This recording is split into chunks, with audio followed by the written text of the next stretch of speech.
Cuan, cuan, we be getting money. Cuan. Oke guys ya, kali ini kita bahas rupiah. Wow, ini bahasan yang agak lumayan berat teman-teman ya. Di sini rupiah melemah dan terlemah teman-teman ya. Saat ini rupiah dalam kondisi paling lemah teman-teman di 17.300 sekian per dolar. Jadi gimana porto kalian teman-teman? Kenapa sih kalau rupiah itu terus melemah? Dampaknya ke IHSG itu jadi merah kayak gitu teman-teman. Nah kita akan jelasin di sini dan kira-kira apa sih penyebab rupiah ini terus melemah terhadap dolar kayak gitu teman-teman. Oke, dan apa bahayanya? Wow, kita akan bahas ekonomi secara global di sini teman-teman. Nah kita lihat di sini guys, ini adalah dampak saat rupiah melemah. Saat rupiah melemah drastis ya, melemahnya parah kayak gitu. Ini kan termasuk melemah parah guys ya, sampai 17.300 itu adalah titik terlemah rupiah sepanjang sejarah terhadap dolar kayak gitu. Nah kita lihat di sini teman-teman ya, sahamnya lihat all red, ini hijau satu, ini apa nih? Koal. Yang lain red ini guys, ini saham yang dijual asing hari ini red semua dan minusnya lumayan dalam-dalam nih, 8, 4 ya 4. Ini kita lihat di sini nih Astra minus 4%. Bank Mandiri minus 2%, BRI minus 2%, BCA 0,3 ya, kecil ya. Terus Bufa 6%. Unilever 5% dan sebagainya. Gede-gede ini ada 10% apa nih? DSSA teman-teman ya, wajar ya dia kena HSC kayak gitu. Oke ya, itu guys ya dampaknya. Kenapa sih saat rupiah itu melemah kok bursa saham itu merah? Rata-rata kayak gitu guys. Gini guys, saya kasih penjelasannya teman-teman. Ya ini mungkin agak berat ya untuk pembahasan ini teman-teman. Saat rupiah melemah teman-teman ya, itu guys ya, tandanya adalah asing itu kehilangan atau mungkin berkurangnya kepercayaan terhadap pertumbuhan ekonomi di suatu negara atau di sini kasusnya di Indonesia kayak gitu. Nah, jadi kalau asing guys ya, saya akan jelasin di sini. Asing itu kan beli saham Indonesia ya. Asing tuh beli saham Indonesia kayak gini. Cara asing beli saham Indonesia tuh gini guys. Mereka punya uang dolar atau euro, terus mereka harus tukerin dulu ke rupiah baru bisa beli saham Indonesia kayak gitu guys. Jadi kalau ada asing yang masuk ke Indonesia, ada inflow asing kayak gitu ya, asing masuk nih, asing beli IHSG kayak gitu. Nah itu otomatis ada dana asing yang masuk teman-teman ya, dana asing ditukar ke rupiah. Nah otomatis itu akan menguatkan rupiah kayak gitu teman-teman. Nah sebaliknya kalau asingnya keluar, tentu aja ya rupiah akan melemah. Nah itu juga kondisi itu adalah timbal balik atau istilahnya itu lingkaran setan teman-teman kayak gitu, lingkaran setan. Nah jadi saat asing itu menukarkan uangnya ke rupiah, terus dia beli saham di Indonesia kayak gitu guys ya. Dia investasi kan, asing di Indonesia itu investasi. Nah, saat investasi mereka kan tunggu tuh beberapa tahun misalnya kalau memang niat invest kayak gitu beberapa tahun ke depan. Nah, saat mereka mau taking profit otomatis mereka akan menikmati pakai uang mereka. Ya, kalau awalnya mereka itu beli rupiah itu pakai dolar ya, nanti akan ditukerin ke dolar nanti. Kalau udah investasinya itu profit dan ditukerin ke sana kayak gitu. Akan ditukerin uangnya ke sana karena mereka kan orang asing kayak gitu guys. Nah, saat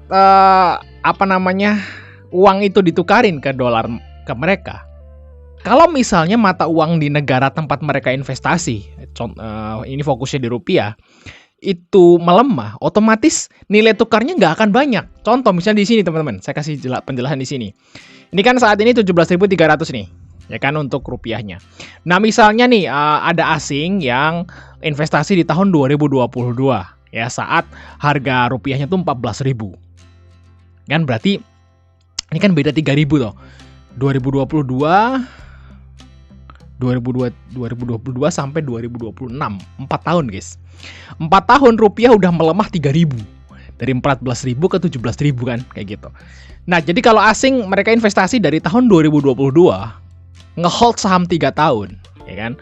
Nah, mereka waktu beli sahamnya itu dengan nilai rupiahnya itu 14.000.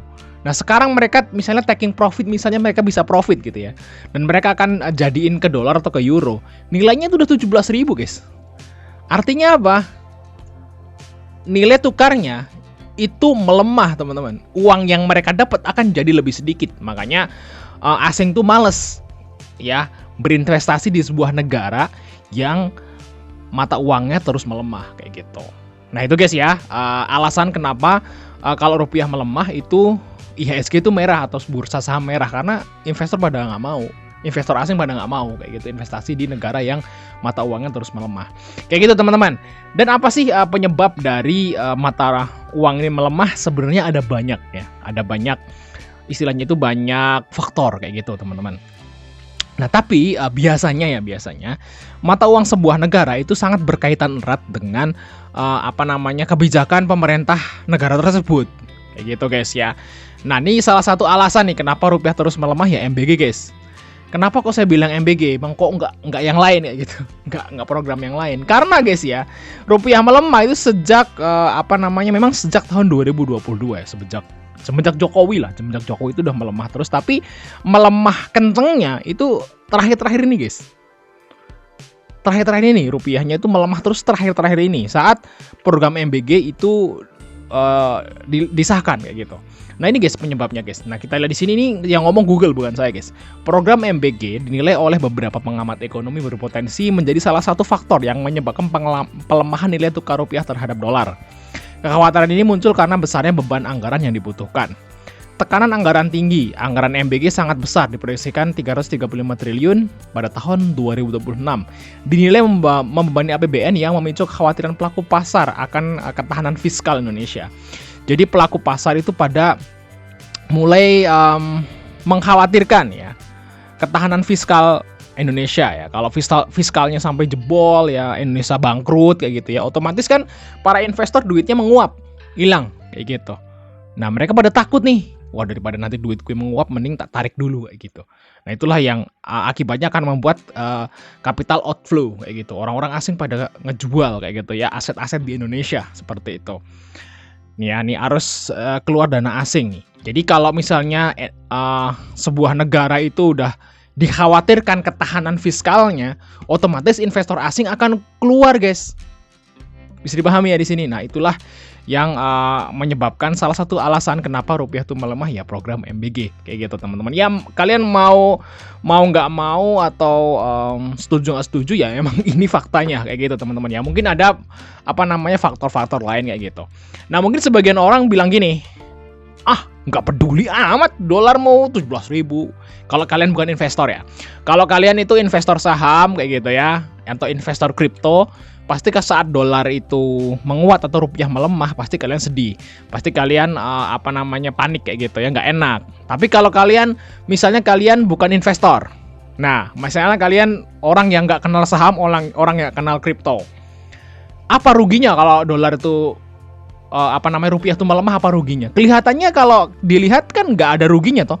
Kita beli pecel lele, beli tempe, beli tahu, beli makan di warteg pakainya rupiah bukan pakai dolar. Nggak ada orang goblok yang ngomong kayak gitu tuh. Saya pernah baca di sosial media kayak gitu. Ngapain mikirin dolar?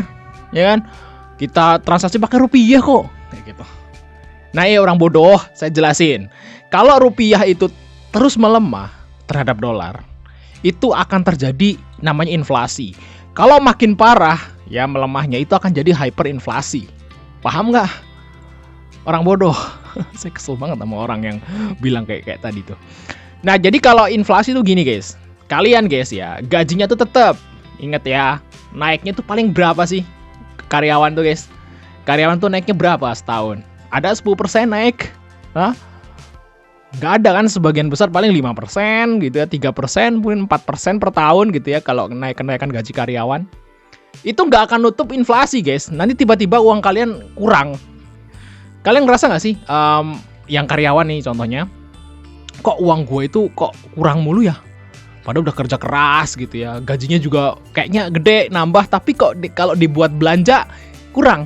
Kenapa ya? Karena itu inflasi bos. Gaji kalian tetap, pendapatan tetap, tapi harga-harga makin mahal. Loh kok bisa?